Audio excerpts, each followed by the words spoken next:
देखिए, मैं जो मेहमान हमारे साथ जुड़े हैं उनसे तारुफ करवा देती हूँ। लेफ्टिनेंट जनरल गुरमीत सिंह साहब, जो कि आप जानते हैं डिप्टी चीफ रहे आर्मी स्टाफ के, अब से कुछ ही देर में हमारे साथ जुड़ जाएंगे, उनका हम इंतजार कर रहे हैं। शाहनवाज हुसैन साहब बीजेपी के राष्ट्रीय प्रवक्ता हैं, सबसे युवा मंत्री इस देश के रह चुके हैं, उनसे भी कुछ ही देर में हमारा राब्ता कायम हो जाएगा। इस वक्त विवेक काटजू साहब आपको स्क्रीन पर नजर आ रहे हैं, जो कि फॉर्मर डिप्लोमैट हैं। हमारे साथ राजीव त्यागी साहब जुड़ चुके हैं, जो कि प्रवक्ता हैं, राष्ट्रीय प्रवक्ता हैं कांग्रेस के। हमारे साथ प्रणय उपाध्याय मेरे सहयोगी और नीरज राजपूत भी जुड़ चुके हैं, जो दोनों इस इंडिया चाइना फेस ऑफ पर कड़ी नजर जो है बनाए हुए हैं। सबसे पहले मैं चाहती हूं मेजर जनरल के सिन्हा, आपसे जरा इस मसले पर मैं बहुत संक्षेप में मेरा सवाल होना चाहिए, और वो ये है कि अभी स्थिति क्या है, क्या दिख रहा है आपको, क्या हो क्या रहा है वहां पर LAC पर? देखिए, स्थिति साफ है। स्थिति है लोग जहां पर चाइनीज हमारे को रोकना चाहते हैं, गलवान के अंदर में जो फिल्टर रोड बन रही है पेट्रोलिंग पॉइंट 14 से DBO की तरफ, उसमें आप रोकना चाहते हैं, हम रुकेंगे नहीं। हमारा काम चल रहा है और उसी के ऊपर जॉकलिंग है, उसी के ऊपर ग्राउंड लेवल पे कमांडिंग ऑफिसर गए हैं, हमारे एक DCO गया है, एक जवान गया है, तो आप समझ सकती हैं कि ये लेवल बहुत बड़ा है, वो कोई छोटा लेवल नहीं है, वो टैक्टिकल लेवल का लास्ट जो होता है वो उसके ऊपर। मेजर जनरल सिन्हा, चाइना की चालाकियों और चालबाजी पर तो हम लगातार डिस्कस कर ही रहे हैं। आज जो हुआ है वो दशकों में नहीं हुआ है। आप मुझे ये समझाइए कि आज जो हुआ वो क्यों हुआ है, किस वजह से हुआ है, इसके पीछे का संदेश क्या है? देखिए, मेरा मानना ये है कि ये बहुत पहले हो जाना चाहिए। हम इसके ऊपर छिप नहीं सकते कि 93 में हमारी पीस एंड ट्रैंक्विलिटी एग्रीमेंट हुई, 96 में कर लिया, 2005 में कर लिया, CBM लाए 12 और 13 में, और उसके पीछे चाइना, क्योंकि चाइना इसको मानता नहीं, उसके पीछे छिप करके वो सारी कार्रवाइयां करता है। आप उसको बाइबल की तरह, उसको गीता की तरह पंक्ति मान करके आप उसके ऊपर में केवल हम लोग प्रोफेशनल सोल्जर की तरह नहीं कर सकते। उन धोखेबाज, उन चालबाजों को भी जवाब उसी तरह देनी होगी जिस तरह से वो कार्रवाई करता है। तो वही एक्सपोज हुआ है। ये बहुत पहले हो सकता था और होता रहा है।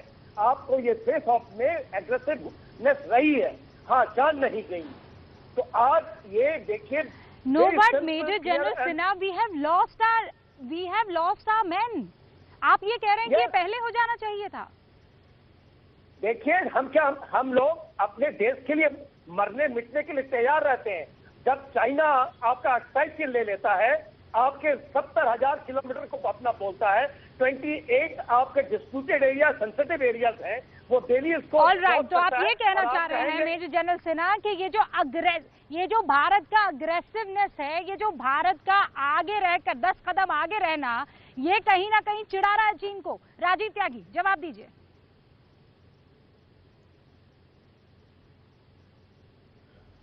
सीना साहब की इस बात से इत्तेफाक रखता हूं कि हमें बहुत पहले करना चाहिए था व्यवस्थाएं हम लोगों को, इसमें कहीं कोई संशय नहीं है। चीन के विषय पे बहुत स्पष्ट मैं कहना चाहता हूं, बहुत स्पष्ट कह देना चाहता हूं कि चीन हमारा सबसे बड़ा दुश्मन है, इसमें कहीं कोई संशय नहीं है। इसको हमें बिल्कुल मान लेना चाहिए और उसी के हिसाब से पूरे वर्ल्ड में हमें मूव करना चाहिए। 2 विषयों पे मैं अपनी बात रखना चाहूंगा रूबिका जी, बहुत शॉर्ट में। पहला विषय तो ये है कि चीन के विषय पे सरकार की निश्चित रूप से कूटनीतिक विफलता है, उसको सरकार को स्वीकार करना चाहिए और सरकार को निश्चित रूप से उसको करेक्ट करना चाहिए। आज ये लड़ाई झगड़े का समय बिल्कुल भी नहीं है। सरकार से हमारा प्रश्न पहला तो रक्षा तैयारियों को लेकर के है कि वर्ष 2013 में जब माउंटेन स्ट्राइकिंग कॉर्प्स की गठन किया गया था मनमोहन सिंह सरकार के द्वारा, और 70,000 सैनिकों की भर्ती होनी थी और करीब 80,000 करोड़ का बजट था, वो माउंटेन स्ट्राइकिंग कॉर्प के जितने भी सैनिक थे वो चीनी बॉर्डर्स पे रहने थे और चीन बॉर्डर पे रह करके पूरे अत्याधुनिक हथियारों के साथ उनको वहां रहना था। तो देश की सरकार ने, मोदी सरकार ने उनका बजट क्यों कम किया, उनकी संख्या क्यों कम की और क्या वास्तविक स्थिति है माउंटेन स्ट्राइकिंग कॉर्प की, इसके बारे में बता दें। दूसरा, यदि हम सेना से चाहते हैं कि सेना अपना सर्वश्रेष्ठ दे, जब जो कि दे भी रही है, इसमें कहीं को संशय नहीं, तो सेना के साथ हमें भी खड़ा होना पड़ेगा। आप अगर 2019-20 का बजट देखेंगे सेना के मामले में, तो 3,16,296 करोड़ का था, जो 2020-21 में सिर्फ 3,23,053 रुपए का है, जो कि करीब 2% राजीव त्यागी जी, मैं जो आपका सवाल है उस सवाल को शाहनवाज हुसैन के पास पहुंचाना चाहती हूं, और इस सवाल का जवाब मुझे लगता है आज की तारीख में पूरा देश जानना चाहता है।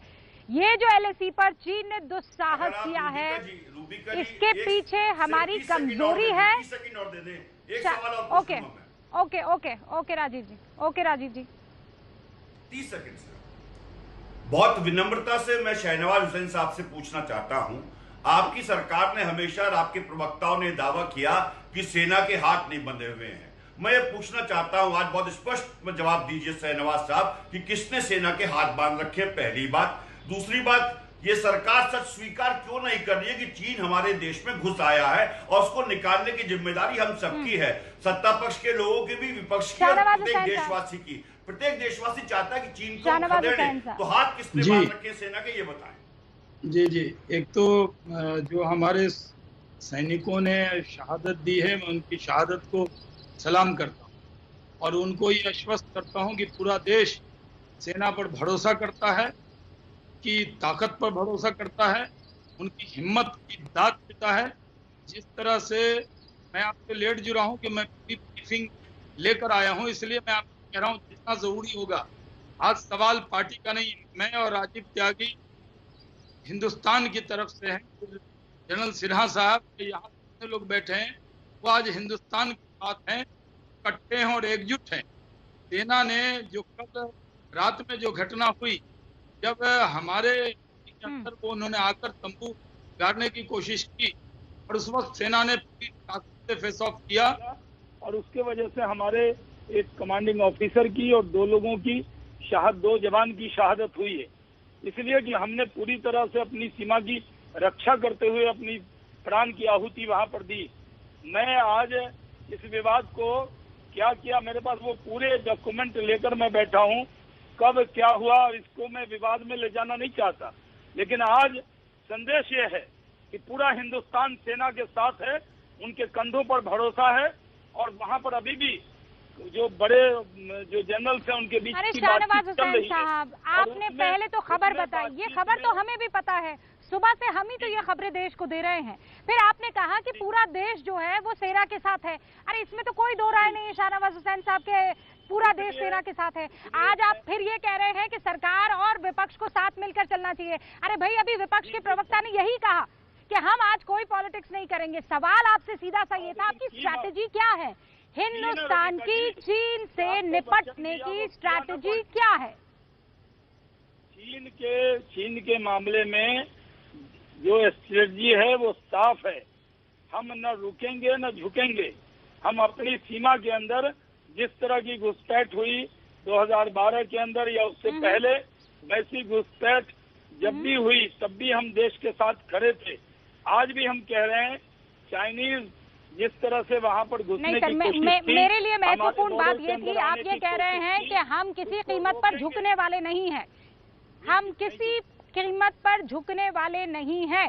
विवेक काटजू साहब हमारे साथ जुड़े हुए हैं, इसका क्या मतलब है विवेक काटजू जी? क्या हिंदुस्तान इतना स्ट्रांगली चीन से निपट रहा है कि चीन जो है वो चिढ़ रहा है? ठीक है राजीव जी, एक सेकंड मैं चाहती हूँ सारे मेहमान क्विकली अपना रिस्पांस दे दें, उसके बाद हम लोग डिबेट कर सकते हैं।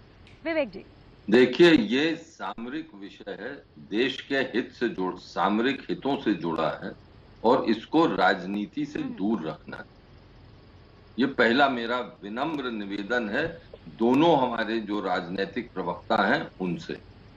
आज की मांग है कि देश सेना के साथ तो है ही, इसमें तो दो राय नहीं। हम भी जो सैनिक शहीद हुए हैं पूरा देश उनको सलाम करता है, लेकिन बात यह है कि हमारी अब चीन के प्रति नीति क्या हो, क्योंकि जो नीति 1988 में बनाई गई थी जब राजीव गांधी जी प्रधानमंत्री थे कि सीमा विवाद को हम एक तरफ उसको सुलझाने की कोशिश करेंगे और चीन से पूर्ण रूप से रिश्ते बढ़ाएंगे हर एक क्षेत्र में, वही नीति उस 1988 के बाद हर सरकार ने चलाई। मोदी जी ने भी वो चलाई। मोदी जी ने भी हर सूरत प्रयत्न किया कि चीन के साथ रिश्ते हों, अच्छे हों, सुदृढ़ हों, लेकिन चीन का रवैया अब साफ है।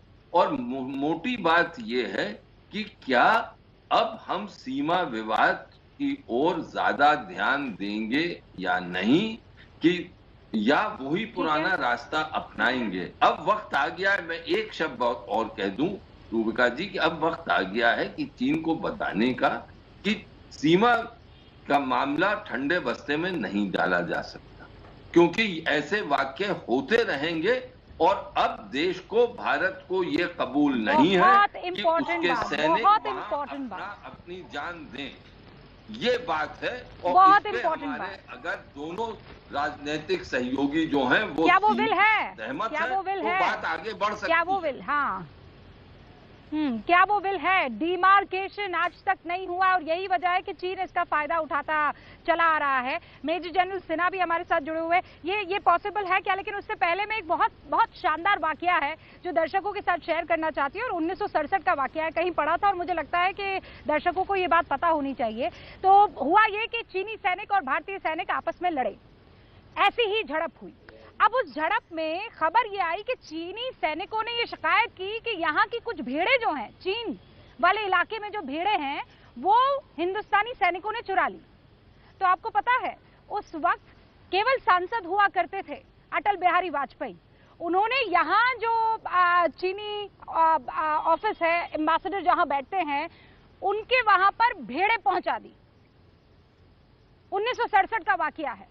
मतलब आप सोचिए उस वक्त भी हर तरीके से चीन को ये बताने की कोशिश की जा रही थी कि देखिए हमें पता है आपको जवाब कैसे देना है। एक छोटे से ब्रेक के लिए मैं यहाँ रुक रही हूँ, इसी वाकये के साथ लौटेंगे। तो क्या वक्त आ गया डिमार्केशन का, और जो जिस तरीके से, जिस लैंग्वेज में हम चीनी को और चीनी सैनिकों को जवाब दे रहे हैं वो बढ़िया है या हम पीछे हैं?